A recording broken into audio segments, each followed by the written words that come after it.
Hell yeah! Oh god, we are almost. Girl? Hello? Can you not hear Hello? me? Fuck. Yeah, I can hear you. Oh, thank God. Okay.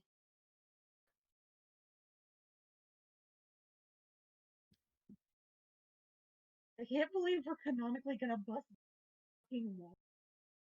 Well, you're kind of like phasing in, Sorry. Ah, I can't but turn my head while we're recording, or it fucking does not catch me. Wait, I should put in my headphones, because otherwise I get shitty recording quality. Where are my headphones? Eh.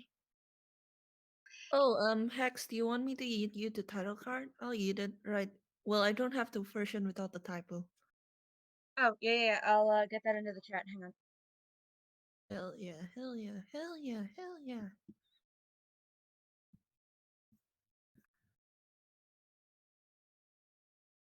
Okay. Put that in the roll zone, I guess? Roll zone. Yeah. Big, big, big thank you to Mira. God, Mira's gift. I hope they're having fun in Barks and Files. Yeah. Fucking kidding me. Sort by you. Ugh! You've got to be kidding me! You okay? No! Please I am. stand technical difficulties. But it's fine, World. It's fine. Hi, Fable.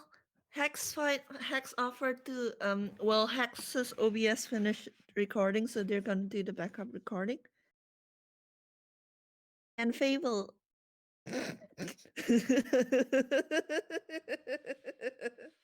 Like, I can't think about the typo without losing my shit. Thank you for giving us the giggle to get rid of our stage fright table. I'm listening.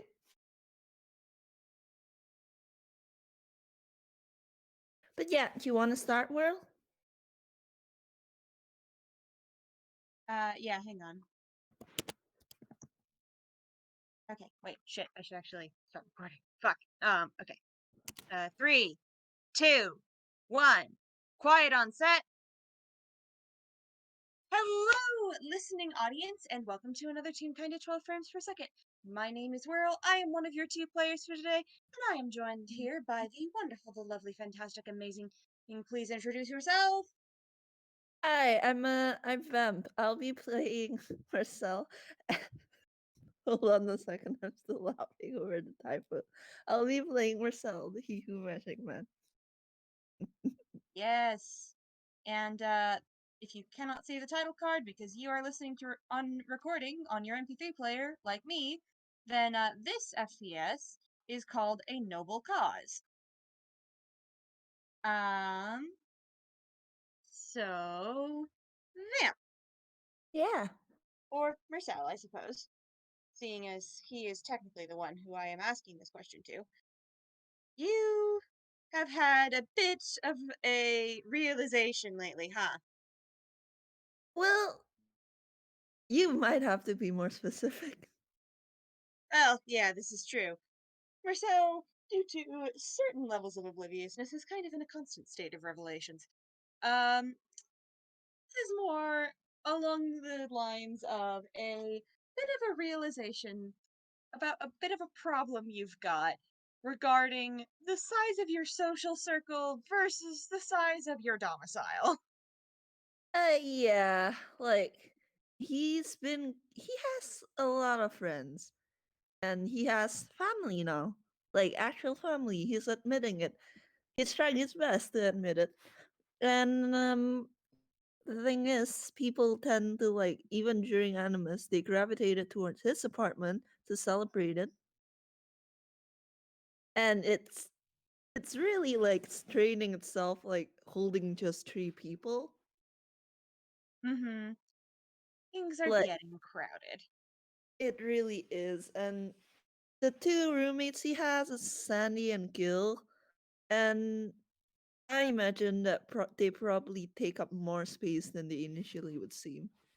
Yeah, for such small tunes, they sure do need, like, large habitats. And he's kinda at his wit's end, because what is he supposed to do?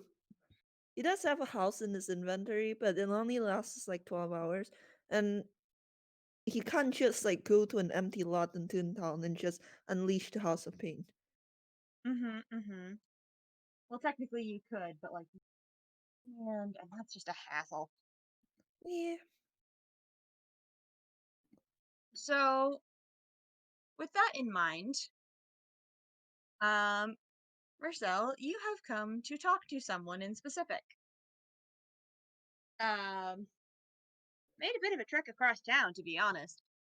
Um, and you are standing in front of a very familiar um jewelry and clock repair shop. Well, the last time he visited was likely like probably near Animus when he was distributing Animus cookies to most of the people he knew. Mm-hmm. And it's been a while since he came to visit the shop, and he raises his hand and knocks the door. Um, there is, the classical toonish clattering and shrieking of cats and falling boxes. You didn't even know they had a cat here. Um, and whatnot before the door is answered by a familiar, tall, wooden tune, uh, wooden Hassan tune, uh, and it is Clink. And she is like, "Oh, Marcel, hey, hi, hi, how are you? How are you doing? Welcome. What can we do for you? Oh, Uh, I'm are you doing good. looking for Belle? Oh yeah, yeah, I'm looking for a Nobel. Okay, cool. She's in. Well, no, she's not in her workshop right now. Where is she? Nobelle! And she like walks into the shop without actually inviting you in, and just starts shouting through the house for Belle, Jingle Bell, where are you? Hey, you got a visitor! Me probably stays like at the doorway. Not not exactly because he wasn't invited in and it'd be rude to step in, although that's part of the reason, but also because like um he doesn't like he doesn't how should I put it? He is kind of in a bit of a rush. Yeah, yeah, yeah, yeah, yeah. So it takes a bit. Um, but then Nobel like walks out of what looks like a cuckoo clock, but you can't really see from this far away. And she's like, I'm right here. You don't need to shout. What is it? And Clink is like, you have a visitor at the door. The tall guy, tall fella, big hat, white hair, doesn't open his eyes, Ghiblian. Marcel? Yeah, that's the one. That's the one. All right. He did mention something to me in the mail. We'll be back in a couple hours. And she zips up, kisses Clink on the point of her nose, and then flies over. And she like lands on the doorknob in front of you and is like, "Hey, Marcel, Hey Nobel. Of you ready to hoof it?" course. And he nods. And she nods back and says, "Mind if I catch a ride with you? I'm afraid my flight speed is not as much as your long tree monster legs."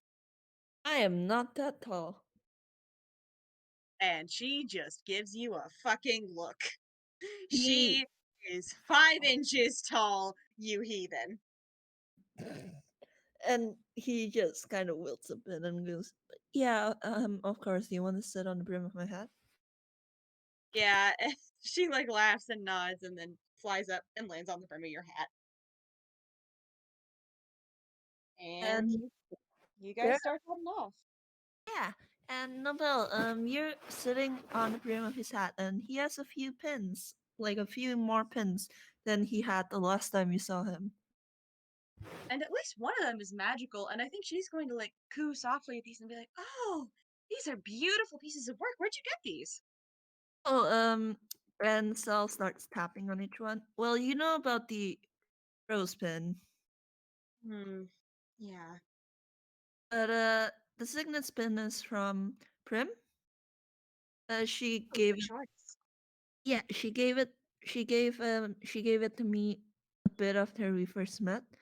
The and here he pats the one next to the taps the one next to the rose pin, the butterfly pin, and goes. The butterfly pin was from Primrose as well, actually. Primmy got it for me from Animus. Oh, it's so pretty. Is this one of those ones that casts sleep? Yeah, yeah, yeah, it is. I'll admit, I've never seen one shaped like a butterfly before. Usually they use a feather, but this looks lovely. Thank you. Although I think and he has kind of a smitten smile and he goes, I think Primi is the one deserving of compliments here. Well, she's not around, is she? You'll have to pass my compliments to the gift giver. I'll make sure to do that. I'm sure she'll love it. And the pancake pen is from my elder brother Bob. An older He brother? yeah, it's a recent development. Oh, that kind of older brother. Um, I've never he seen is anything like this one before. I think he might have made it himself. I don't know the specific. He's an artificer. Remind me to introduce the both of you. He was absolutely captivated when he first saw Hope. You have no idea. Well, always happy to meet someone else in the trade. Hmm. Most of what he says about his his artificer things fly over my head, but I think he made the spin. It grants me an extra cantrip. In this case, it grants me prodigious nation. Prestidigitation? Yeah. No, don't get me wrong. Sal pronounced it correctly. It's the vamp that keeps forgetting how to. Fair enough. And Nobelle nods and giggles and says, "Is there any particular reason behind the pancakes?" Oh, I taught him how to make pancakes.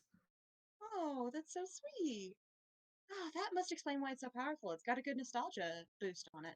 That can actually really help with power or to magic, especially for tunes. I'm gonna roll something real quick. I'm using my luck point because come on, 18. That was Arcana. And Sal's just nodding and goes, yeah, yeah, magic's always stronger when you have emotions behind it, especially for her beings like powered by belief and creativity and inspiration like us. Hmm. She kind of smiles a bit fondly and says, "I actually had to learn to make magic items that work with tunes for my sister.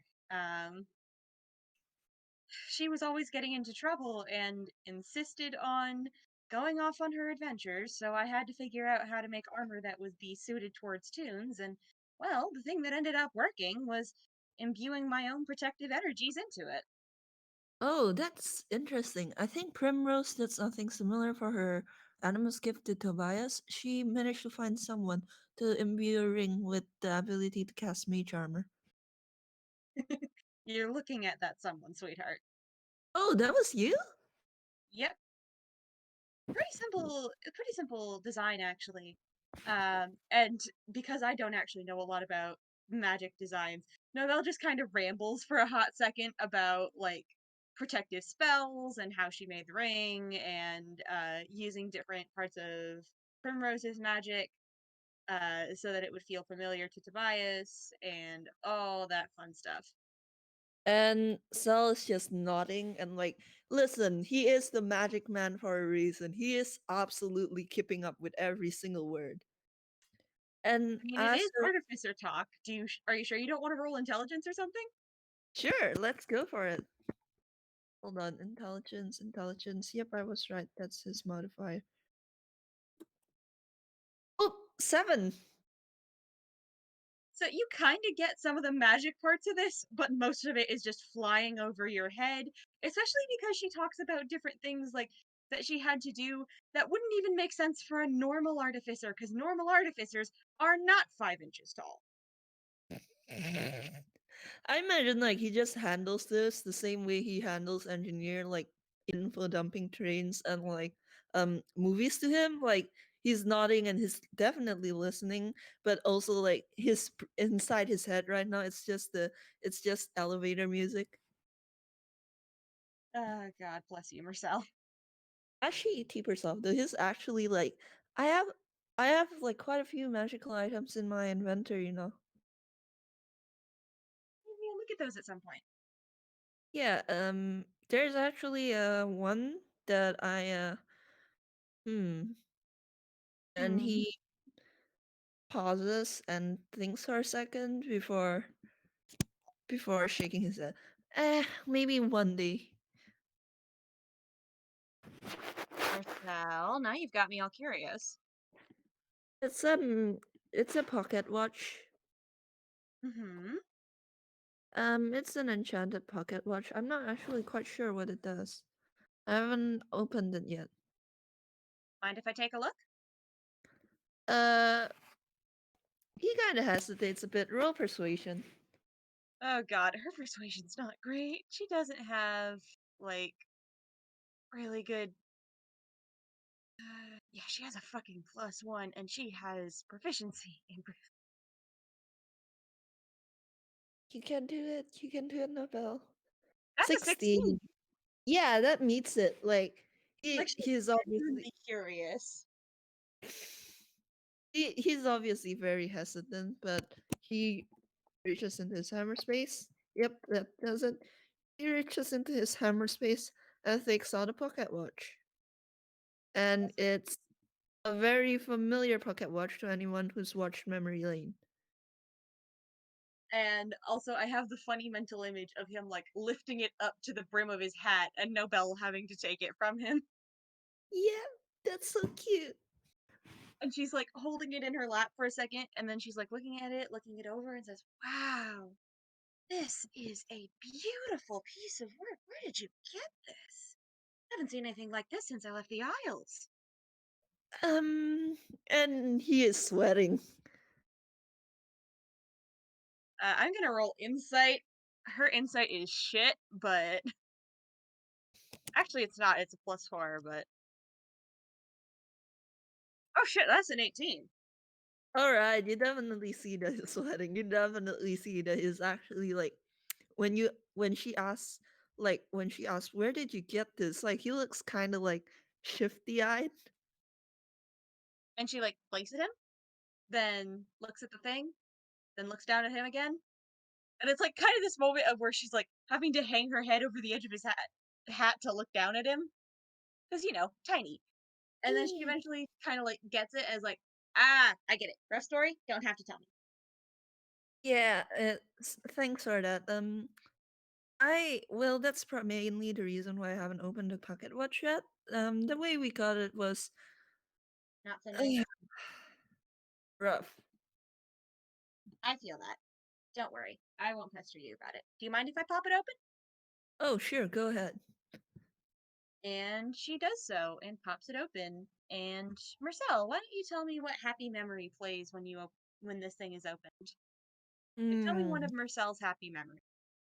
I think it's just actually the happy memory that plays is actually not anything like extravagant or even like you would expect it to be something like something bombastic, something like fast paced, something like noteworthy, but it's not. It's just him sitting like in the clubhouse like next to his partners who are both asleep, and he's reading a book by the starlight that's somehow streaming in through the window, and he's humming quietly to himself as he sets the book over on the nightstand next to the pile of cushions that they sleep on, and he presses a kiss to both Prim and Toby's foreheads before he snuggles up to sleep as well.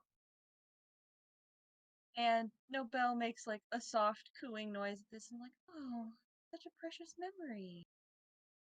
Hmm? And she like hands the pocket watch down to him so he can see the memory because it's kind of playing on loop right now. And he looks at it, and he like Novell, you're on his hat. You can clearly feel it when his hair does the Ghibli and fluff thing, because his hat starts lifting a little, and he's just, oh, so that's what it does. It plays a memory. Hmm. If I had to guess, based on some of the sigils that are carved in around the edges, they're really tiny. You can barely see them. Um, well, unless you get down to my level. But I would guess that it can play a few different ones. Um, Happy memories, nice things that you need to hold on to, that sort of thing. Oh, that's surprisingly sweet.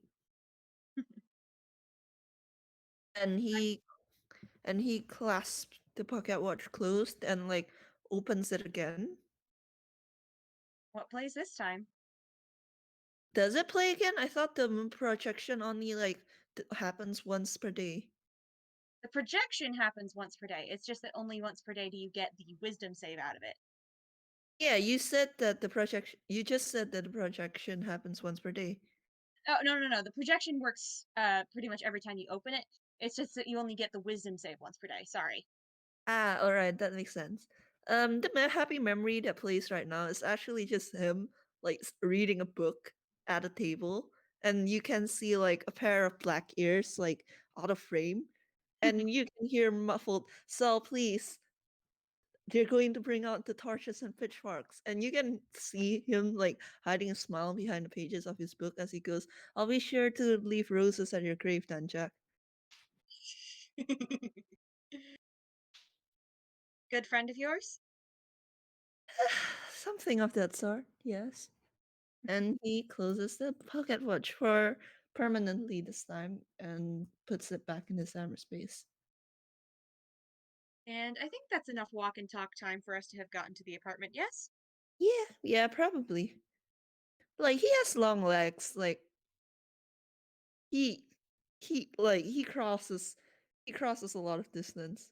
Yeah, Mechanically, his walking speed is still 30, but like it's an FPS. yeah. And it's not like the workshop is too far from Marcel's house. Yep, they're both still in Toontown proper. Mm-hmm.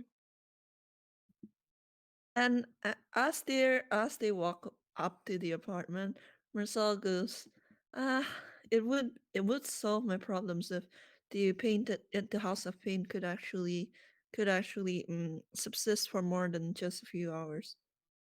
Yeah, that kind of tends to be the problem with non-deifically granted houses of power.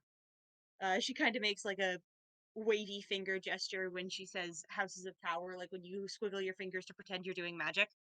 Ah, and when she mentions again that it's deity granted, like she gets the impression that Marcel's rolling his eyes even though he doesn't actually open his eyes, like, and it makes sense. Warlocks of the second star, warlocks of the wishing star, do not tend to get on well with her little brother. And like Nobel kind of reaches down and tweaks Marcel's nose, like, "Hey, that is my home. That is my home place's deity patron.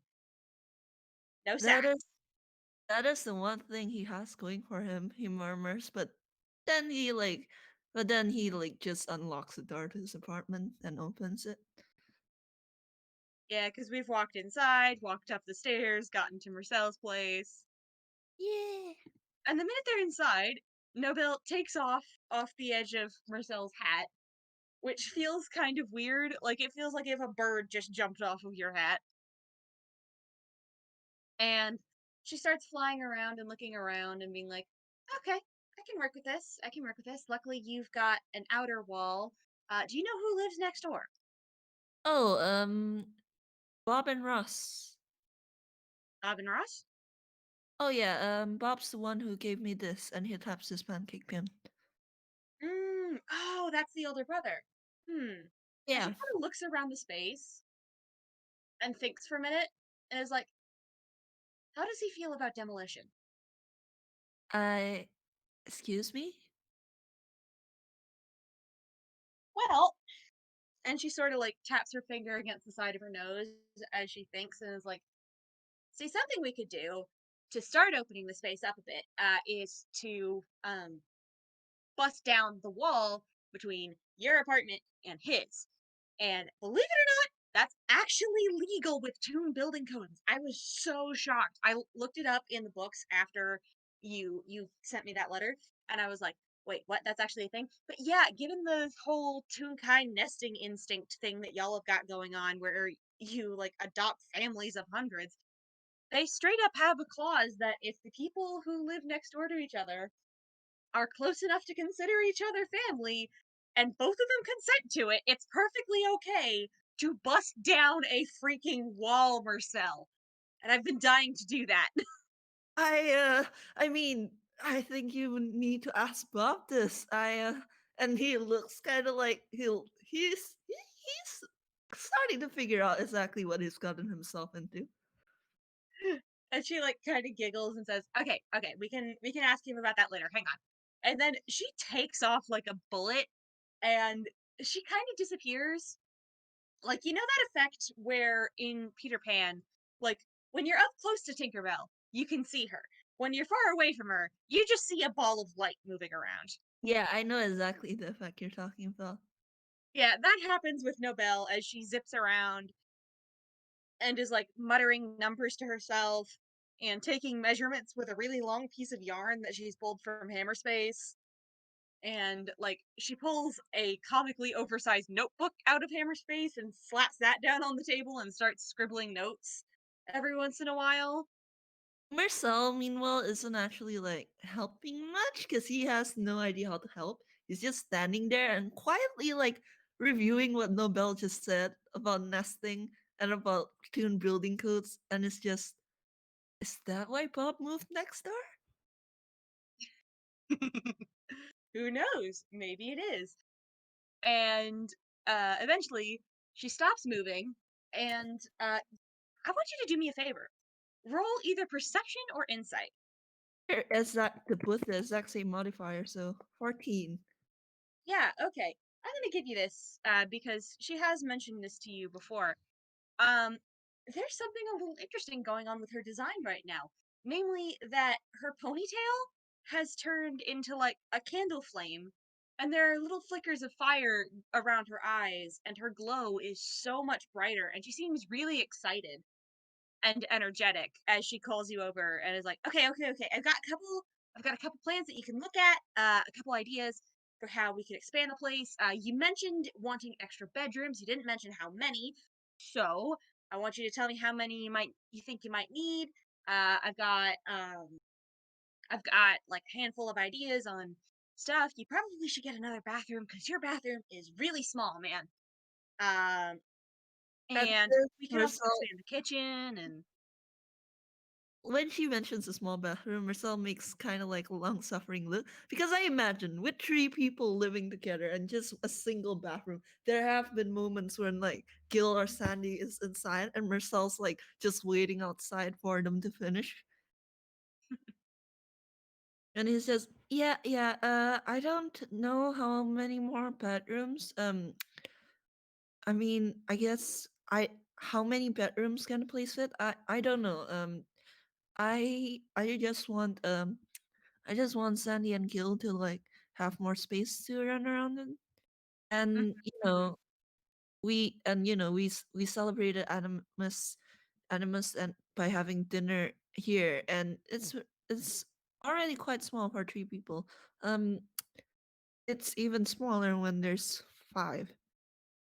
Okay, so that is at minimum 5 bedrooms, possibly more to make room for guests and whatnot. And she is like scribbling on a piece of paper. And roll me an intelligence save if you're trying to look at what she's doing. Yeah, he is like she's she's getting borderline manic, and he's like, okay, I need to supervise. That's a rough 20, which makes sense because he's friends with Splenda, another artificer, and he can tell when an artificer is getting really excited over something. Yeah, especially because, due to Nobel's divine soul sorcery bullshit, like, when she gets excitable and when she gets happy and when she's, like, thinking about ways to improve something, she kinda starts to catch fire a little bit. Yeah, exactly. And right now, she looks like a little tiny candle flame turned into a person. And, you can see on, like, the doodle that she's doing, if you had rolled too low on that, you would have gotten a headache trying to look at this. But because you actually know a couple artificers, I don't know if either of the artificers you know have anything to do with construction or architecture. But this is actually a pretty basic magical construction principle that's actually used in a lot of Toon architecture to make more things fit into one space than should theoretically be possible. In short, it's a design principle that makes things capable of being bigger on the inside. Ooh, that's neat. Maybe actually maybe he recognizes it from like how some people have described the clubhouse. Mhm. So he vaguely recognizes it, and he's like, "Oh, that's interesting." Mhm. And she kind of has like notes like if you bust down the wall, you could do the same to Bob's apartment and therefore like wind up with between the two of you a whole house's worth of rooms and bathrooms and kitchen space and dining room space. But of course, we have to get consent from the neighbor. Otherwise, it'll be mostly like a condo if we keep it to your house. And she's like kind of babbling this stuff out loud. And as she's babbling, Marcel's like, "Oh, Bob and Ross, they have Bob has a son. Oh, He he's a little radio or oh, yeah, he's a sweet kid. But well, I guess maybe something related to that. I know like a playroom perhaps. oh, like a playroom atrium. I can definitely make that work. Hang on. And she like adds another square to the design that's sort of wrapped up in the middle of all this so that it would look like it was connected to the kitchen almost like a back door and have like a garden that is open to the sky inside. God, Novel's being really ambitious. Marcel's looking over and he also goes, "Oh, and Bob, I know Bob has a lot of paperwork and maybe a little office for him." And she nods again and is like, "Okay, okay. Do you want to fit that all into your house, or should we go over and ask if he's okay with the whole bust the fucking wall down thing?" Or, well, Well, she tries to say bust the fucking wall down, but it sounds like bust the jingle wall down. and he just goes, oh yeah, we should totally ask him. I mean, I wouldn't put an office in my place if he wasn't okay with us busting the wall down. You know, he looks nervous. Nobel, too wrapped up in the cool, let's make things better, let's improve things. I'm like super duper hyped fire mode. Does not notice this and is like, cool, cool, come on, let's go over. And she like grabs Marcel's finger and starts trying to drag him. And I'm gonna make a strength throw.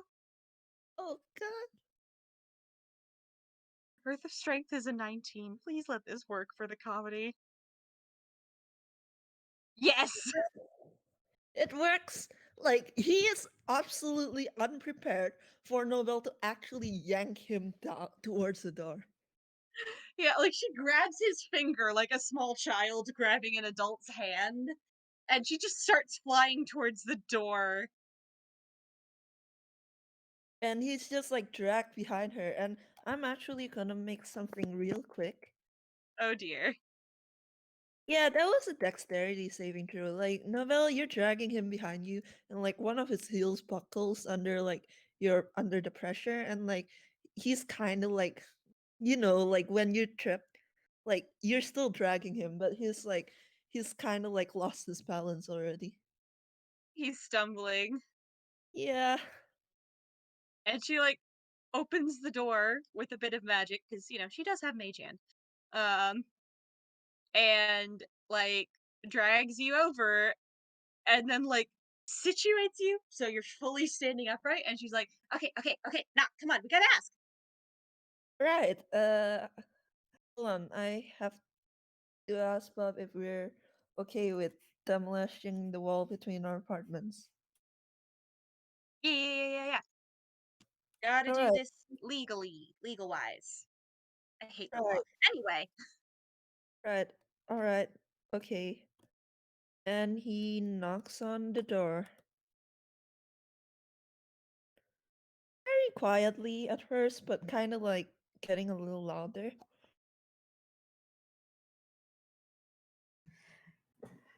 Oh, one moment, please. And you hear an assortment of noises happening behind the door. Some of it sounds like metal being moved around. Some of it sounds like uh, some of it sounds like Bob tripping over some things. And then a few moments later, the lock on the door unlocks, and then slowly opening the door is Bob. Oh, Marcel, hello. And Bob stares at who else he notices beside Marcel. there's just And a tiny ball of fire standing on Marcel's shoulder. Um, Marcel, I think you're on fire. oh no, hi Bob. Bob meet Nobel Tinker Die. Nobel meet Bob, and he kind of like offers Nobel his hand if she wants to stand on that, or if if she wants to ignore it and just fly forward, it's fine as well. No, she steps onto his hand and like uses that as sort of a way to go down to where she can like meet Bob face to face, and she's like, "Hi, we wanted to talk to you about renovation stuff." Renovate. Oh. Hello. Wait. Renovations. And he tilts his head a little bit, confused. Then he looks back at Marcel. Actually, Explanation. Bob roll history, All or right. either one's good. Which one do I? Which one's better? Probably. Let's do insight because I have the +2 for that. So, ugh, Oh, all right. ugh. So Bob's very confused.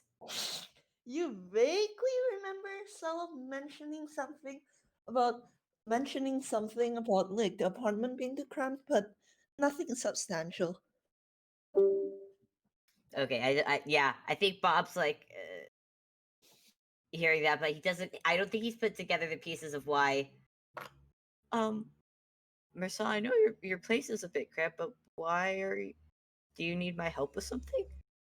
Oh, well, um, well, my apartment's it's pretty decently sized, but it is getting a bit cramped with both Sandy and Kill living with me.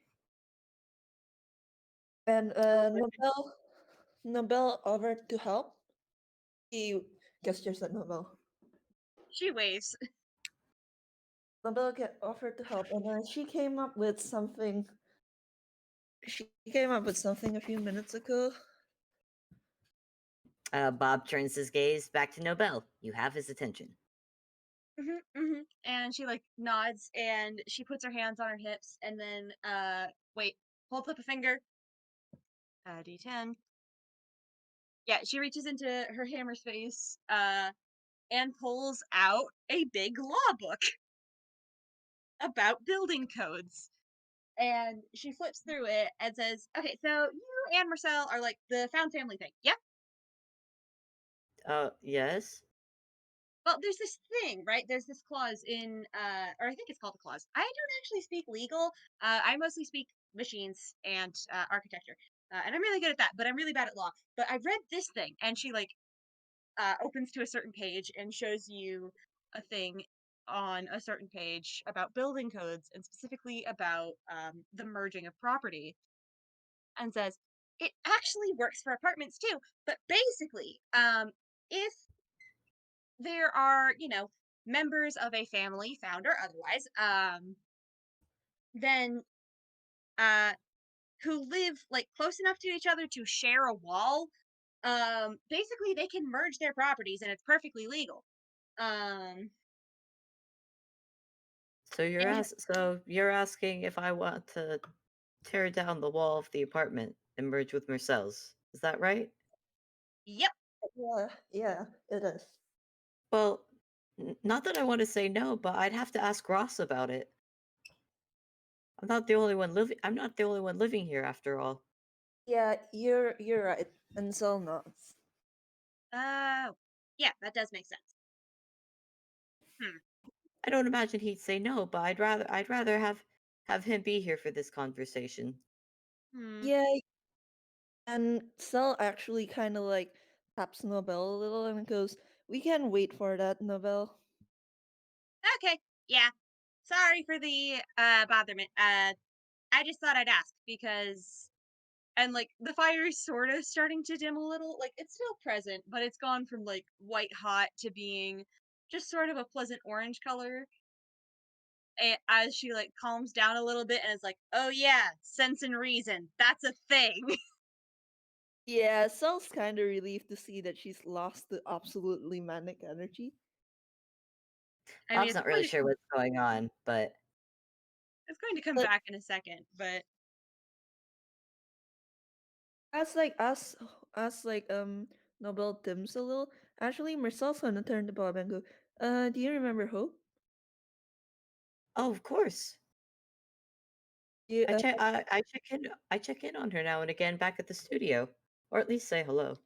yeah, the person who made her, well, you're looking at her. Bob blinks for a few moments, and then his eyes slowly turn back to Nobel. and she kind Eh, of like winces and smiles and waves. Nobel, Bob's eyes light up, and and I can't quite, I myself can't quite articulate it, but Nobel, before you know it, Bob is going off about just how like amazing Hope is. Aww. Both as just as Hope, but also just as machinery as well. Like Bob is geeking. Bob is geeking. Oh my god. Aw. Marcel's just over here on the side, understanding none of this artificial talk. And I think Nobelle is like, once she realizes that, oh, this is not a person berating me for my failure, she is immediately geeking right back and like babbling about what went into making Hope and sort of the drawing process and the design process and the building process and oh god, you have no idea how much of a pain in the ass it was to get the materials, especially because some of us are from Evershore, so we can't work with certain things that would have been better conductors. But Oh goodness, I understand the feeling. When I was making Rad, I mean, back in Nomads, we didn't really have bright red, so finding the color for his for his chassis was just it was a nightmare. Though it was a fun discovery on making my own paint. oh wow, you made the paint yourself? Well, I had to. There was no we I mean we had ink, but we didn't have actual paint. Oh, we only have white paint. We only had white paint back home. Ah, God, I can't imagine a place like that. Good job on you, man. That sounds amazing. Oh, thank you. Marcel was I mean, actually telling me about Red. He sounds like a sweet kid. oh, he is actually Rod, could you come here a minute? One moment. I'm finishing it. And you hear something crash further in the apartment, and then Bob just face palms. And then a few moments later, you hear, and little Rad comes running into view. Sally! And Marcel make a deck save. Oh Oh god. god. I think the minute Nobelle realizes, oh shit, child tackle, she like leaps into the air off of Marcel's hand. 20. 20. Marcel, you've had this happen to you so many times. You're prepared that you just remain that you don't get knocked over when Rad tackles into you. Honestly, I feel like what he might have actually done was either bend over or like crouch to catch like Rad when he's being tackled. That is also good. That is And also very good. and he just kind of like hugs Rad and goes, "Hey there." Hi, hi. Did you come? Have you come visit today? Well, I have a few things to do back in my apartment, but if things go well, yeah, I think, yeah, I'll be seeing you around. And, Yay! and actually, I'm gonna do something real quick. That's hammer space, and that's gonna be sleight of hand. All right, I have advantage, so I'm not gonna use it. Oh wow. 3 is pretty much almost the max. Um, so basically, like without like making sure Bob doesn't see, he um he kind of managed to take a lollipop out of his hat and is like giving it to Roger. I am absolute. I'm not gonna roll. I am 100% gonna contest that, buddy. Which I think will be perception. Oh, please, please give this to me. No! Ah, I was 1 point off. I Take Bob advantage. doesn't see. Please take advantage. Can I? Okay, fine. No,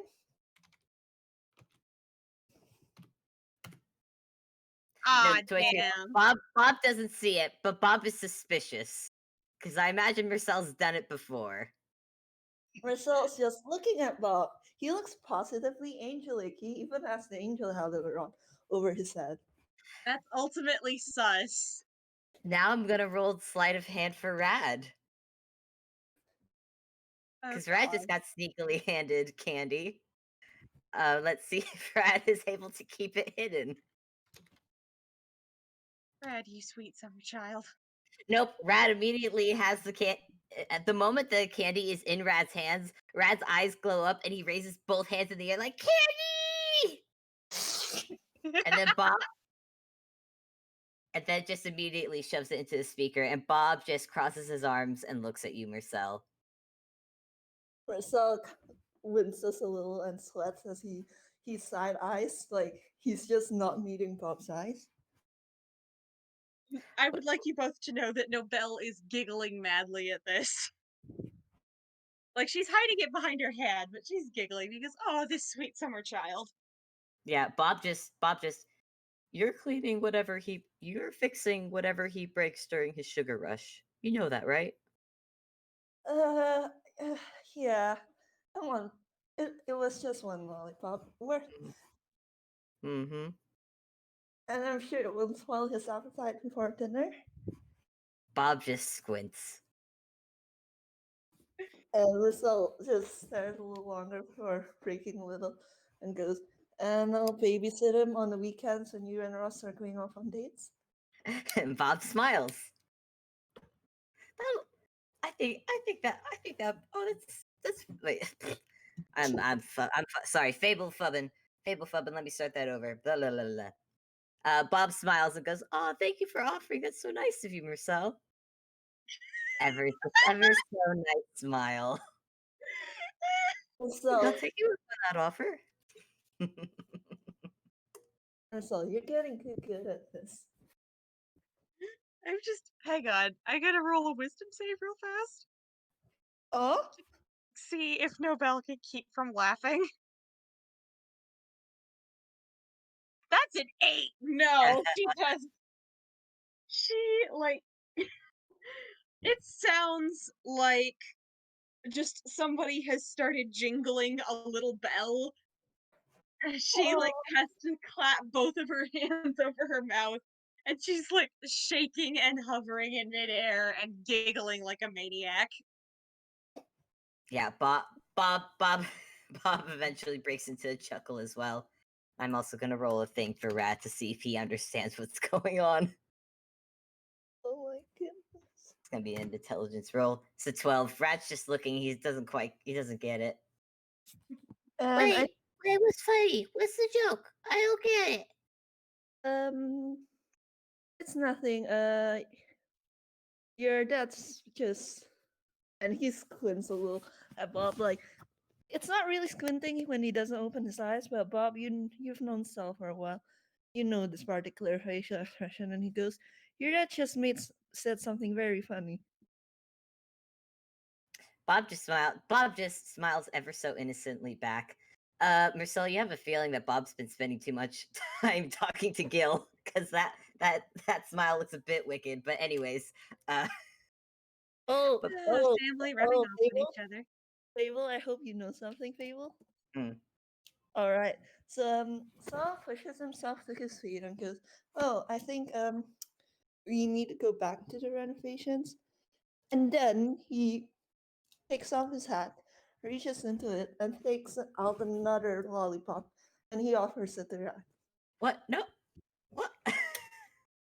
Candy! Rad takes it, and Bob just looks at Marcel like, oh, okay. He sees how it is. Marcel You just evil shrugs. bean. Marcel just shrugs and gives a very evil grin, and goes, "I'm already in trouble." Bob just picks up Rad and plops him back inside, but Rad is too occupied with Candy to mind. But he does give Marcel a look. Marcel smiles angelically. I hope you're prepared to babysit him for both weekends. Well, hmm. I I would never protest spending time with my good friend Rat. Hmm. But Nobel, we should probably go back to renovations. And he's kind of like grabbing Nobel and like hooping it out there before Bob says anything else. Bob just shakes it. Bob just shakes his head. And she's like, No, "Oh, okay. When your Ross friend gets here, or gets there, I don't know. Give me a call. We can talk shop. And gosh, we should talk again. You're really smart. oh, thank you. So are you. Thank you." Bob is back to friendly, happy, friendly and soft. Though he does And give Nobelle is back to glowy and happy. though he does give Marcel just like one more slightly sharp look. Marcel just smiles at him. And Bob, you're reminded of the fact that well, Gil's the most like obviously chaotic of the family. Marcel works at Dodo Studios and is friends with the resident troublemakers. Yep. Bob's aware of this, so he just sighs before he waves at them, and if there's nothing else, he's gonna close the door and go clean up whatever it was that Rad broke. Please tell me that like after Bob closes the door, they hear like the sound of like radio music playing from inside and Rat beginning to have a sugar rush. Oh no, you definitely start to hear radio music playing, but you hear it sort of as a ping ping ping ping ping ping ping as Rad has started bouncing off the walls, and you hear Bob's distress. And And Marcel, Nobelle like, Marcel "What's just the all okay?" right, we need to get back before Bob decides to kill me. You are evil. I was just trying to spoil my dear nephew. I don't know what you mean. Oh, sure you don't. Oh God, that just. Oh God, if we were back home, she shakes her head and laughs and says, "Ah, Trill would have my ass for something like that."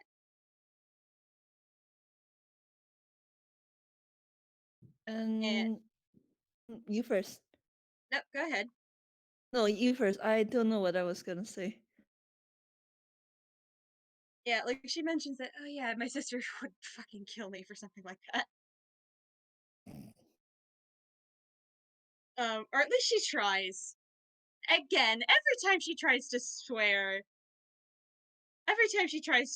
it just turns into a jingling bell noise. So what actually happens is she says, "Oh my God, Trill would have my jingle," for something like that. And he grins and he goes, "Ah, siblings, they're the same everywhere, huh?" Yeah. I mean, she can't give me any grief with all the trouble she got into. At least I managed to get into college. Hmm? And as they're walking, I mentioned like as they walk back into the apartment, like they chat a little about like about Nobel's sister. Yep, you find out that her name was Trilla.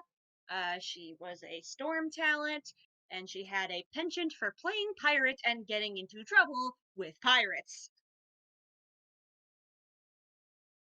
Oh my goodness. I think Cell's just like pirates. Oh yeah, we had a huge problem with them back in the Isles. Back in the day, I was actually part of the project that helped get rid of most of them.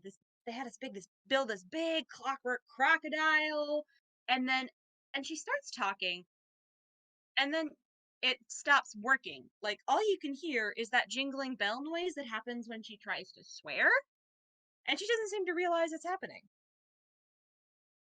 Nobelle? Hmm? Yeah, what's I that? couldn't. What were you saying? Oh well, I was saying jingle, jingle, jingle, jingle, jingle, jingle, jingle, jingle, jingle. I I'm sorry. I couldn't understand that. And then she blinks and she wilts a little bit and is like, ah, yeah, forgot that was a thing. What was that? It's just, another consequence of being me. Uh, and she kind of smiles, and you can roll insight if you'd like. I will, although I have my job so it will work considering his insight was terrible. Yep, 10. Yeah, you can tell she's, like, not fine, but she also very obviously does not want to talk about it. Yeah, and Sal's not the kind to pry, so he doesn't. He's just like, well, we could draw up two plans for one if Ross is down for the wall being demolished, and one if he's not. Yeah. We can do like bedroom stuff today to help you get more room like right away. And then if your Ross friend is down for it, we can do the renovations to the kitchen and adding in that atrium and adding in the office and possibly a workshop because that guy needs some space to work. He could probably come up with some really cool stuff. Um, and we could add that in. I guess next time. Mm-hmm. Yeah, we absolutely could, and he nods. And she nods and says, next time. And Nice. she like starts like she lands on the blueprints that she had drawn up, which seem to have done that toonish thing where they will change between scene changes. So as you come back, they have changed from just notebook paper to actual blueprints on blue paper. Yes. And as they're looking over like the blueprints, I imagine Cel's just like, uh, hmm, Hmm? would you say that you're able to personalize bedrooms as well? Oh yeah, definitely. Dude. And she grins and crosses her arms and says, architecture was my major. I only Oh, picked up I only picked up machinery once I and then she stops herself before she starts jingling again and shakes her head and says, "It doesn't matter. Basically, this is what I do best. I helped build the palace. I can definitely personalize a bedroom. Who do you take me for?" I don't know. And he grins, and it's sort of a teasing, challenging grin. And he goes, "Why don't you show me and let me find out?" And she just glows really brightly. And you know how I mentioned just her ponytail had caught fire? Her Yep. entire hair is just fire right now, and her eyes are bright, glowing blue. And she's just got this challenge accepted look on her face. Um, and she cracks her knuckles and starts going over the plans with you in detail, and then starts like once she's got like the major plot space written down. She's like, okay, now, if I'm customizing bedrooms, I need to know what I'm customizing them for. So hit me, lay it on me. What am I doing? Uh, well, I've told you about Gil and Sandy, right? They're not Hmm here hmm today. I don't know when they'll be coming back. But well, Gil is chaotic. hmm He's chaotic. He has he loves his villain aesthetic. hmm And she like pulls out another sheet of notebook paper and starts like it almost looks like she's finger painting because she like rubs her fingers over the lead and then starts using her fingers to draw. But she's like working up a schematic for what might look like as you're describing this person to her. And Saul actually like casts this minor illusion so to show Gil off. More specifically, he's focusing on the Psychopomp emblem. Goes, he's a paladin of Psychopomp. Psychopomp. Which one's that one? And Oh, shit, I wish Hurt was in the chat. Then I could ask, hey, what's the fucking DC to know about Psychopomp? But I think just because, very not known spirit, like she probably doesn't know. yeah. I mean, even Saul doesn't know, and he's pretty well versed, so he just kind of gives a shrug. He goes, well, I haven't heard of it either. Haven't heard of them either, but they look like this. The emblem, that is, and he shows off the jack-o'-lantern. Oh, I could do something with stained glass with that. That could be Oh, cool. oh, I think he'll definitely enjoy that. And well, he likes his villain aesthetic, so maybe something that's and I imagine that Gil has probably actually already modified bits of like Sal's apartment with his like villain aesthetic, so he just points those areas out. And like Nobelle nods and like notes down certain design choices and like modifies it slightly, and it ends up looking a little different because originally it was like very, spooky Dark Lord, more along the lines of say Antler than Gil. Eee. And And then she like grins and says, "How do you feel about secret passageways?" oh, I'm sure Gil would love those. And honestly, given the kind of trouble that we get up to, I guess it would be nice to have a secret escape way of some sort. Hmm hmm hmm And she scribbles some notes down and is like, right, okay, if I wave that spell in there and then, right, got it. And her wings are a blur right now. She's just kind of hovering over the paper, and um, like she nods and says, "Okay, what about the other one?" Well, Sunny's 9, I think. Oh shit, She's she's she's a young. Yeah, she's young. Well, Sandy likes I think her favorite colors were blue and yellow. Hold on. And he pauses a bit to try and remember. Hmm He goes, I know it's not actually pink. Um yeah, I think she likes blue and she likes yellow and she likes red. Blue, yellow, and red primary colors. Okay, I can work with that. That actually works really well. Okay.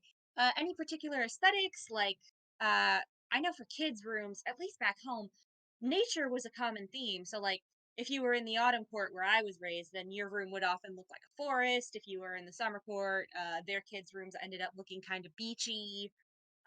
If you were in the winter court, I don't actually know. I've never been to winter. I wasn't allowed there. Oh wait, hold on. I'm correcting, and he kind of like he kind of interrupts for a moment and goes, not blue and red and yellow. It was pink, orange, and blue. Pink, orange, blue.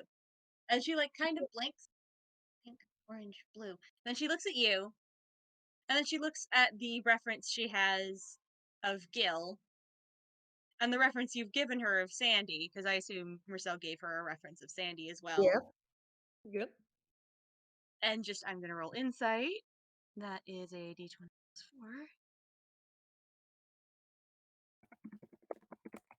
4. And she just, like, the flames that are kind of like surrounding her glow just turn like soft, like pink and orange and gold. And she's like, "Oh, Hmm? that's so Uh, sweet." what is? And she like looks at Marcel, looks at the references, and is like, "You don't get it?" Mm, no. And she laughs. And God, what are her spells? I don't actually know what her spells. Uh, Um, and she casts prestidigitation a couple times. Um, and like she has like doodles of um the three people who she knows she's building for, Gil, Sandy, and Marcel, and then she like pokes them because with prestidigitation you can change the color of something. So she's changing the color of the paper within the outlines to be the main color of each of them, or at least a primary color of each of them. And you've got Gil, who's associated with orange, Marcel, who's associated with blue, and Sandy associated with pink. And as Sal looks this over, he actually goes, "Oh," and then he looks closer and goes, "Actually, I, well, I think Bob would be pink." Oh, oh yeah, he did have that pink cardigan. That was cute. And she like doodles it down and fills Bob in with pink just for posterity. It's a different shade of pink, but it's still pink. But yeah, those are her favorite colors. Like Sal looks kind of like off kilter now that she's pointed it out. Like he doesn't look like he knows how to take that. He goes, "I yes, those are her favorite colors. She loves sweets, Mm-hmm. and Mm-hmm. well, she's fascinated by a lot of things, really. Um, huh." And he kind of looks a little abashed as he goes, "I don't actually know that much about Sandy." Should I roll insight on that? Yeah, sure. Because like Nobelle is kind of hard pressed to notice things right now. She's kind of Yeah, meh. yeah, you see nothing. As far as you see, he's just admitting that he doesn't know too much about Sandy's interests, but he goes, "Well, she likes cooking. I've been teaching her to read lately. She likes. Well, she's like I said, she's fascinated by almost everything. You know, she saw fireworks for the first time when we went to Ghibli together. She likes stuff like that. She And likes Nobelle gets mm, an absolutely starry look in her eyes because fireworks. She can do fireworks. And like in the schematic she's been making for Sandy's room, she like taps one of the walls, and you get the impression that she uses prestidigitation to color a lot because she taps one of the walls she was drawing. Because originally she was just going to do them all in block colors, but she taps one of them, and like it comes up with a scene of fireworks. And she said, "Okay, okay, you said Ghibli, right? yeah, Ghibli, yeah." Was it anywhere in particular in Ghibli?" And he's trying to remember the place. The Chihiro Festival. Chihiro Festival, and I'm gonna roll history because Nobelle actually is pretty well traveled, but I don't know whether she'd know about this one in specific. I 15. think yeah. Oh, and she like blinks and is like, "You haven't happened to have been to that one bathhouse, have you?" Oh, roll inside. 18. 18. You notice his expression immediately sours at the mention of the bathhouse. Ooh, I take that as a yes, and it didn't go well. Very much not. It was rough. We've agreed never to talk about it again. Oh, okay. Zip of the lips. Just question: was that the place? Because I actually do remember what that looks like, and like I can paint a frame on it that makes it look like that scene. Oh, yeah, it was that place. And she taps it, and it's not like the exact view that you guys had from your room in the Chihiro Festival, but it is like a view out of the window of a place with similar architecture to the bathhouse, with a night sky full of fireworks. Yeah, and Saul looks at it and it's like, "Oh, yeah, that looks amazing." Um, and Sandy, well, I think she likes colors. She likes I know what she likes to eat. And he's thinking to himself as he tries to like come up with like Sandy's interest, and then he snaps his fingers and goes, "Oh, she embroiders." Ooh, okay, okay. I can actually add in like a workspace for embroidery stuff. Because you always need a lot of space to keep those threads. Good God. Like one of my cousins, or well, I say cousins, summer court family structures, they were so weird. Oh God. Like technically, like technically she was my cousin, but also she was Toby's cousin, except not really because they never talked. Um, because she left before he arrived, and yeah. Um, and anyway, she did embroidery, and she needed like a whole ass room to be able to hold all of her stuff, like all of that cloth and all of the colors. But yeah, oh, and I can probably get some stuff uh from the shop. I know that we've got some embroidery stuff that I mean Trinket used to really like embroidery, and it was so sweet of her. And you can roll insight if you want All right, on that. I'm gonna roll inside. 16. Yeah, the her flames are going kind of pinkish hue again, and she has this sort of very soft expression on her face. Aww. And Celsius, she sounds wonderful. She is. I'm so lucky to have her and Clink in my life. They're just I couldn't ask for a better pair of partners. And she like blushes, like her flames had been turning pink and going off into little heart-shaped flickers, and she blushes and is like, anyway, I can get some of her old stuff because she stopped doing that once her hands started to break down a little bit. So I can get some of her old stuff with her permission to put those in. And then, right. Okay, actually, I'll call her up right now and you can look these over. I'm gonna go call in a couple favors and then we can get started on expanding these bedrooms, yeah? Yeah, of course.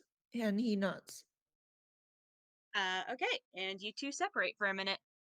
Marcel, do you want to look over the thing while Nobelle makes a call? Yeah, of course. Like, I mean, that is the point. All right, I don't actually know what to make you roll for this. Investigation? Insight? Like, how about insight into your friends? All right. I guess actually that means +2. 13. Have advantage, because I really want this to come out good. 24. 24! Nat 20! 20. There we go! Okay, so you have your nat 20 and you look these over and you like make little adjustments to it while she like is talking on the phone. Little adjustments to the design and to the layout that you think will make it better for your friends. Yeah, like he adds like adds a note like possibly a hidden room for Gil, and like like dramatic curtains he can sweep open, like the kind of like chair that you can like sit in and swivel around to meet people who enter. And he adds Probably like some kind of place for Sandy. yeah, and he adds like stuff like, oh, maybe like give Sandy a lot of like fairy lights, Mhm, mhm. like lights that just make the room colorful and bright, just that kind of stuff that would entrance her Mhm. and just make it like as comfy and soft as possible. Mhm. Mhm. And Marcel, because you got a nat frickin' 20, as you're like making these adjustments, the drawings actually adjust with you. Oh? Yeah, like as you're adding your notes, the drawings like kind of in a very toonish fashion, they're like, and just switch and swivel and change, and then you're looking at what you've described. And as he's noting this down, so actually after he finishes with like Sandy and kills, he hesitates for a very long moment before going to one of the emptier pages and writing down if Bob and Ross says yes, and starts like writing down like ideas for that as well. Like an office for Bob, somewhere like clean, somewhere like some were soundproof, some were like with a lot of with lots of shelves and a very good desk and a coffee machine probably something resembling the one in the studio except better because what deserves the best. Aw, wholesome. And a playroom perhaps for Red. It's like it's just like they're just like remembering like Vivi's old playroom and just like writing down what little they remember from that for but adapted to Red. Mhm, mhm. Possibly like writing down reinforced, reinforced, reinforced.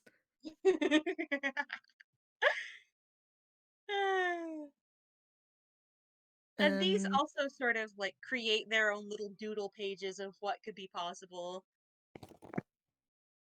eh, And they even summon a manila folder out of nowhere to keep these notes in. Sal's impressed by the magic of this, honestly. Like any other time, he would be geeking out about this. So he's kind of like focused, like remembering what all his friends like interests and what they love and like writing it down. Hmm. And Nobelle like flitters over and lands on the table and is like, "Ah, yeah, you came up with a bunch of good stuff. Oh, this looks so cool. Oh, I can't wait to get this started. Okay, let's see. That would take this sigil here and then that one in that corner. Okay, and it's gonna need to expand outward by about a block. Um, As more bullshitters, like I think Sal adds another like possible room if Bob and Ross says yes, and it's just like workout room. gotta have an in-home gym. Yeah, exactly. I mean, Ross would be the only one to use it because Ross and Sandy probably heaven knows Sal's not gonna be able to use it much.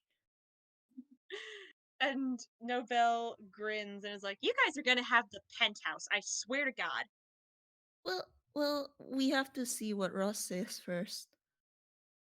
And she like grins at you kind of wildly. God, I wish we could ping Cranky, but I think Cranky's asleep. No, Cranky's awake. They have the phone. Cranky's 3 hours behind us, Whirl. Oh, does somebody mind pinging Cranky? I can. Like, let's ask a question. Like, I don't know. Maybe we can have that as like a thing at the end. Eee. I am pinging Cranky. Worry not. But what was I gonna say? Oh yeah, like Sal's just adding notes and like humming a little under his breath. And Nobelle is kind of like babbling her way through the thing. Cranky's asking what is it? What should I say? We need your help on an architectural decision. Or at the very least, Bob and Ross need to talk about a thing. But it's okay. Like you and Fable talk about that in the nuts and bolts gallery, and we can, if you both agree to it, we can do it as an epilogue scene to the FPS. Like I think, as I think, okay. So as they're like doing this thing, Marcel reaches into his hammer space and takes out like 2 mugs of hot chocolate.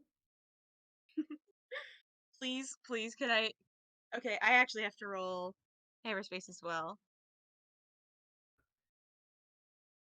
Okay, that works. Nobelle pulls out a teeny tiny ceramic cup from her own Hammerspace and dips it into the mug of hot chocolate. And Zell says, "Ah, oh, sorry, I didn't think about that." Nah, it's fine. Most people don't. I have a very large personality. Oh, hi, Cranky. Hi, Cranky. Um, basically, Nobel wants to knock down the walls between Bob's and Marcel's apartment, Mm-hmm. and And will Bob? basically, you and Fable discuss it in the chat while we work on Cell's apartment. And then if you decide that, yeah, okay, that's a thing they do, we can have that as an epilogue scene. Um,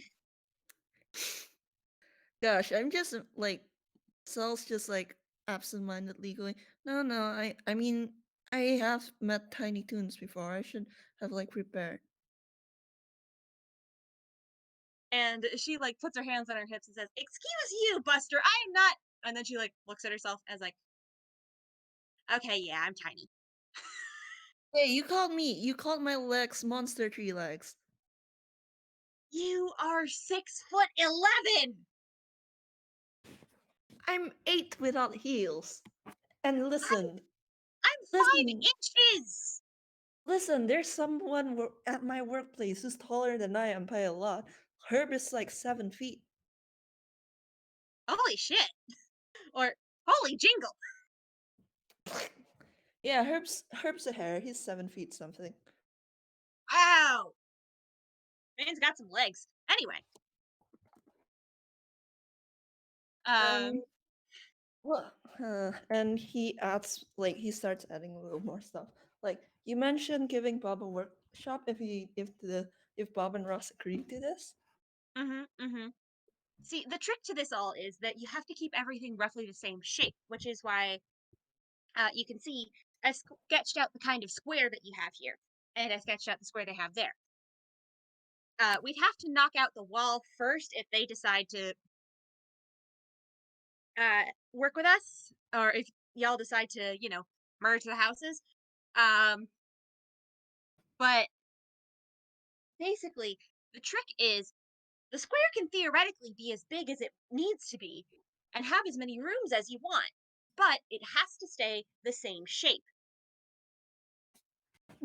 I see. I see. Hmm. Well, and he scratches the back of his neck sheepishly.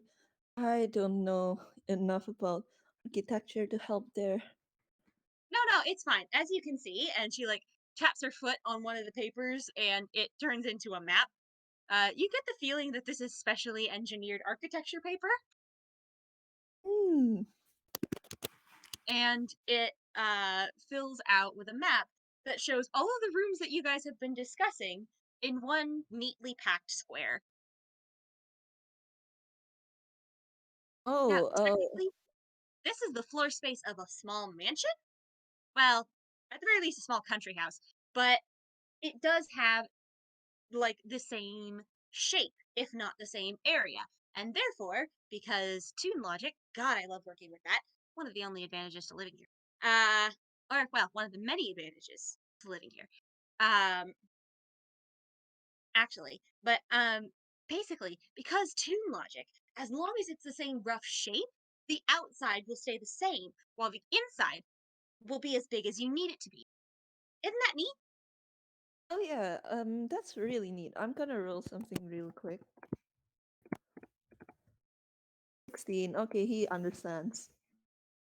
Like that was his intelligence roll. This was like a very watered down explanation, so he gets it. Like he kind of gets it, Hmm. Like and he she didn't nods. go off into the formulas and like the Daedalus principle, which is a fictional architecture thing basically about wrapping space around on top of itself like a labyrinth. Like she didn't go off about all that. She started to, and then she like realized, oh hey, his eyes are playing elevator music. He doesn't even open his eyes, No, but she can read expressions. and he's just well, depending on Bob's answer, I'm sure you both can toss ideas off each other. Yeah, yeah, absolutely. Um, let's work on your place today, and then before we add in the major stuff, we'll talk to them again about knocking that wall down. Yeah, yeah, of course. And Cranky Fable, how do you both feel about like cameoing in this epilogue?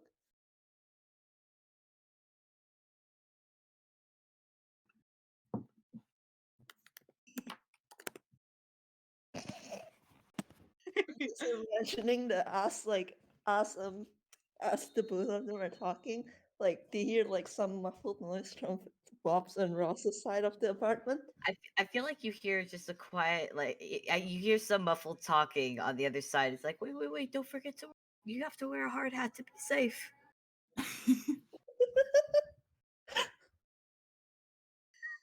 God. Oh my god. I want to help me. I want to help me to do.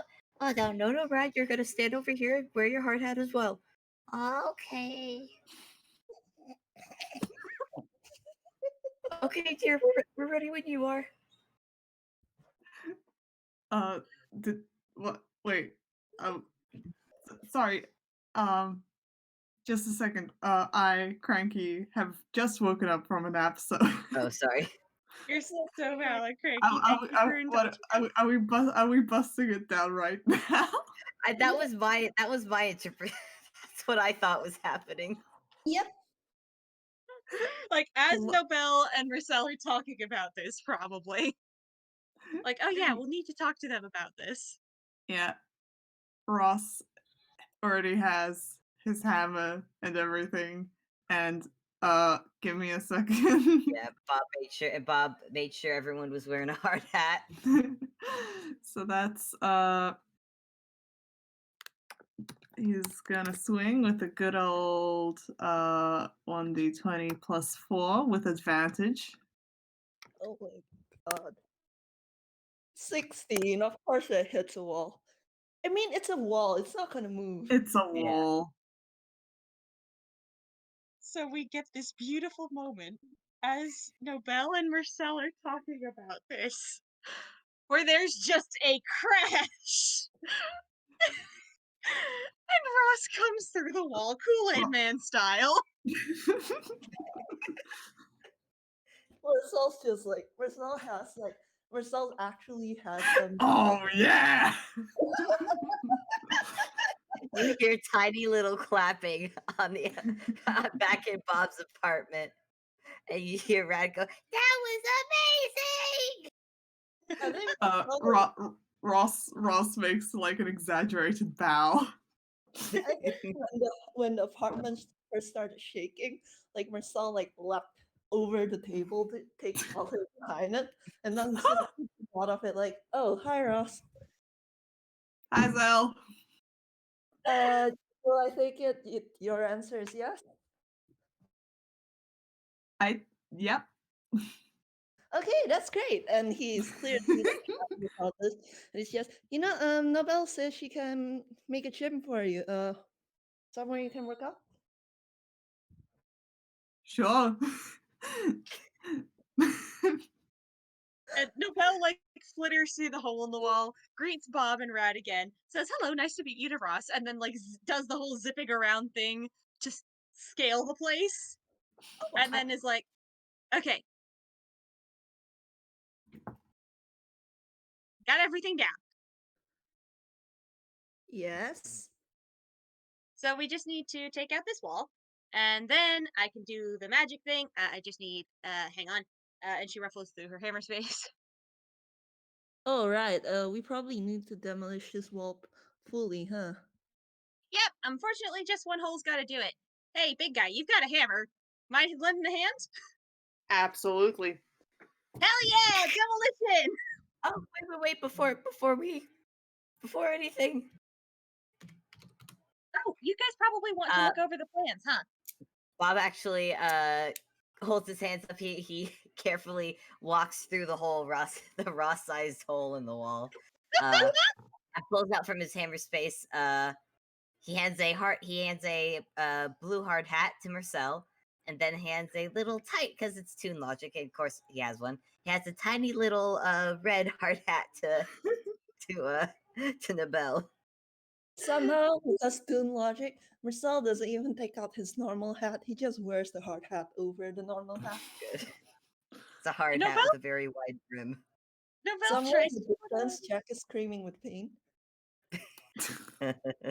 Nobelle tries to put on the hard hat, but it just kind of melts. Oh, I guess. Bob, let me roll hammer space again. Oh my god. Bob pulls out another tiny hard hat, but it's made of metal. Thank you. And she puts it on, and it's immediately red again because it's red hot. You can keep that. Thank you. And she like laughs because she knows that her hair catches fire. It's fine. I have to ask something. This is a very important question. Is Nobelle wearing a comically oversized hard hat? I mean, it's probably comically oversized despite still being tiny. Yes. Good. Like, she's the size of a goddamn Polly Pocket. You can, like, no Honestly, matter how tiny you make it, it's not gonna fit. honestly, the first hard hat that he brought out was probably from a doll set that Rad has. Oh Oh, my bless. god. And I think like as Nobel's like zipping about and like, talking to Bob about the plans and everything, and as Ross is gleefully raining destruction on this wall, like it has personally like murdered the entire family or something. Revenge! Sal's just like sitting next to Rad and going, hey there, Rad. Did, Sorry, I did you didn't hear that. Oh, Sal's just gonna sit next to Rad while everyone's distracted. Going, hey Rad, did you finish the candy? Yep, it was yummy. Thank you. Did you Aw. break anything? What? Did you break anything? I broke a vase and a chair and a painting. It's okay. And he looks Nobelle, over. like, pauses in her zipping around, pats Rat on the head. That's what mending is for, and then zips off again. Sal waits until Nobel has zipped off again, and Bob isn't looking and goes, "Or okay, don't tell your dad about this, okay? And save it for tomorrow at least." Rad just blinks. He takes out another lollipop. For Sal! No, you know what would be great? If Rad goes on another sugar high and helps Ross demolish the wall, because Baby is also a barbarian. That had occurred to me, but Bob has given Rad a bit of a talking to after his sugar rush, and Rad is actually pretty good at listening to his dad usually. So Rad will be very dutiful and be like, Thank you, Marcel. I'm gonna save it for tomorrow. and then Rad will put it in his open up a speaker and toss the candy inside. Yeah, so Aw. pat him on the head. Oh, and did you see? I get a hard hat. Oh, really? Yeah. And he gestures at the little hat that's on top of his head that Bob made him wear before Ross knocked the wall down. And Sal's just like, "Oh, you look just like Bob and Ross." Really? Yeah, you look exactly like them. Yes, I look like you. Oh, that's very nice, Rad. Absolutely. Need some help demolishing the wall there, Ross? I think I'm good. I feel like this would be a good part for like montage mode. Yeah, we go into montage mode for a bit as this probably is a montage that like spans the rest of the day because it would probably require a trip to a furniture store at least once. Yeah, that's A true. lot of cleaning up the debris. Yeah. I mean, we have prestidigitation. It's fine. Yeah, like 3 of these people are spellcasters. It's fine. Yeah, Bob's good, and Bob's also good at cleaning.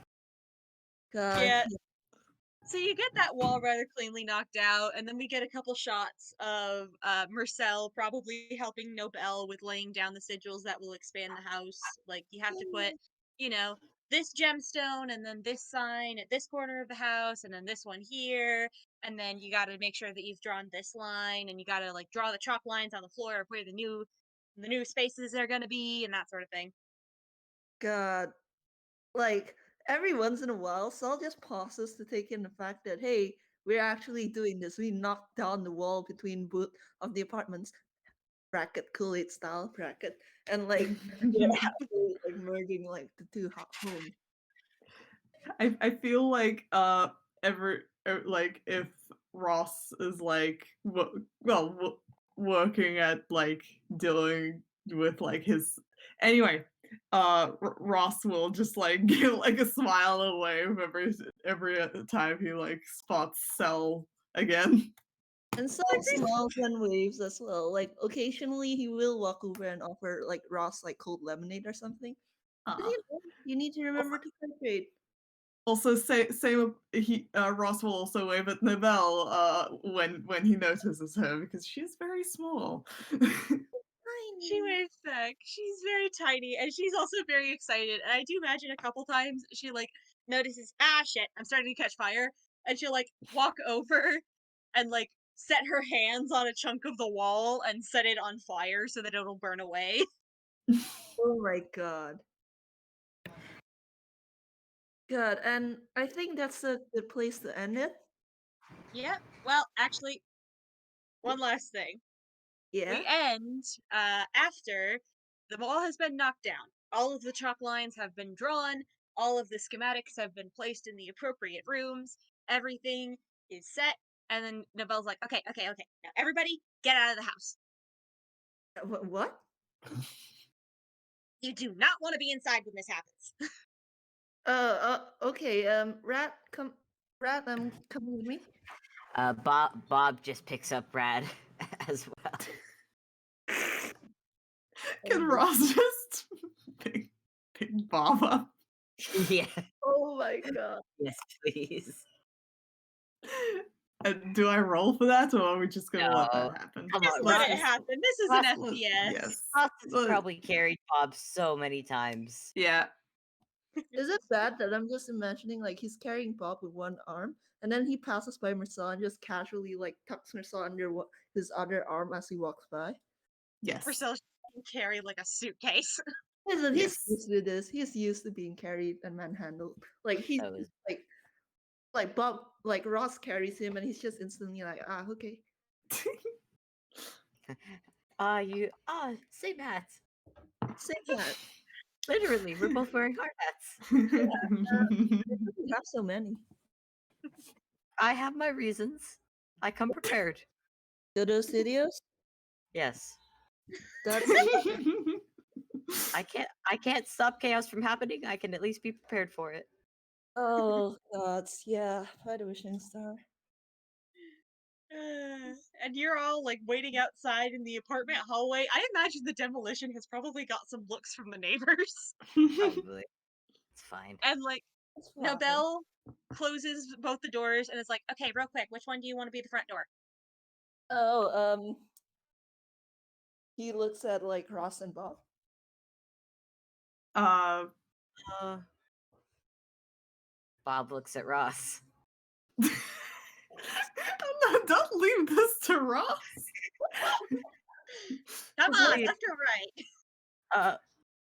Can I can can't flip that, one. can it be both?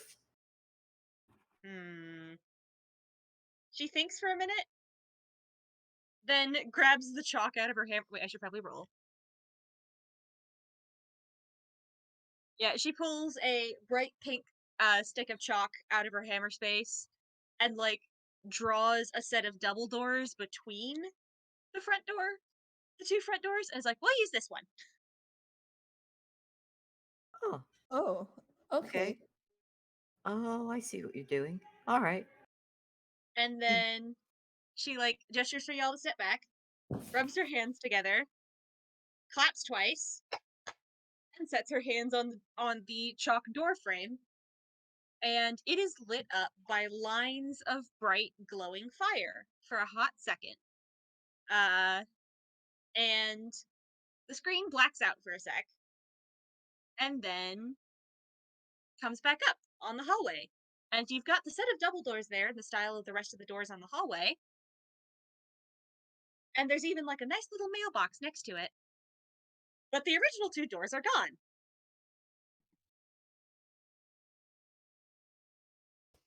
Oh, Huh. And she's like, all right, head in. all right. Well, Bob, do you want to do the do you want to do the first step? Do you want to have the honors of like going in first? Me? Oh, how about Brad? How about you open it up? I get to go first. Yeah. And Rad is gonna go and hop out of Bob's arms and go to the door. Marcel's in the background. Nobelle also does the aw, and she like slightly squishes her cheek because so cute. You get the feeling And she yeah, has a Ra- weakness for kids. Aw. Yeah, and Rad's gonna go to the door. I think he's gonna do that dramatic like push both doors open. Oh Yep. my god. And it is exactly what was written on the plans. Everything you have written down, everything that was drawn up on the schematics that you put in each room has been made into reality with all the furniture that you guys went and got during that montage. Oh, that's It's big. so big! And Rad's gonna go run in with the excitement of a child and go explore the space. Oh, stars. I knew it was going to be big, but And Nobelle like gives Marcel the most satisfied grin, like, I told you, this is what I do best. yeah, I'm eating my words. You proved me right. Oh, that God, it's wow. Yeah, wow. Bob, I imagine, is still in Ross's arms. Oh, okay. I mean, yeah. I was just like, I thought Ross would probably put him down by now, but also if Bob wants to be held, who is Ross to say no? I mean, Bob doesn't mind being held, but I think he does enjoy being held when it's Ross. Aw. Precious.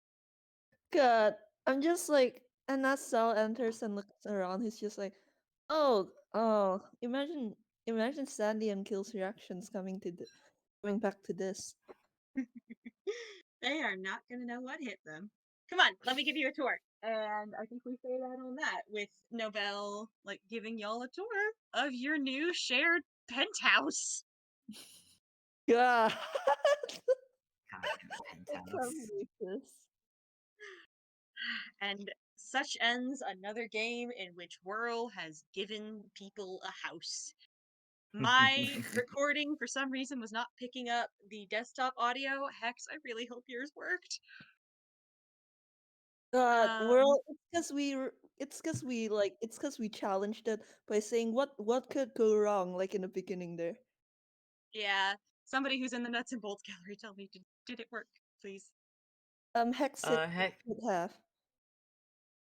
Thank you, Hex. I owe you my life.